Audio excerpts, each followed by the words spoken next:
খাবো। আরে তুই চুপ কর, তুই খেলে আমি ম্যাগি বানাইতেছি। কি হলো এত সকাল সকালে তো রাত আরে কেন? ম্যাগি বানাইতে একটু টাইম লাগবে না, কামতেছে। ও তোমার মাইয়া ম্যাগি খাবো নাকি? হ্যাঁ, ও ও খেলতেছে, ধরলেন না। ও তো আমি ম্যাগিটা বাড়ি এলাম, ও তাও কান্তাছে ম্যাগি খাবো। ম্যাগি দোকান থেকে এলাম, ও পয়সা আছে তো। ও তো বানাও ম্যাগি খায়া দিয়া দাও তোমার মাইয়ারে। আর খাই। বহুত দুষ্ট গো। আরে সকাল থেকে দুষ্টু করে, আর সকাল থেকে ও জ্বালায় বদমাস না কও তুমি ও মাইয়াটা। এত জ্বালায়। হ্যাঁ হ্যাঁ সকালে তো কত কাম থাকে আরো তাই না? হ্যাঁ, তাহলে তো ও খেলুক হ্যাঁ। ও হ্যাঁ তাড়াতাড়ি বানায়া দাও আরে।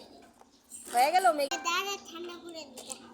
ও মাইয়ারে ঠান্ডা করে দাও হ্যাঁ। হইলো বানানি?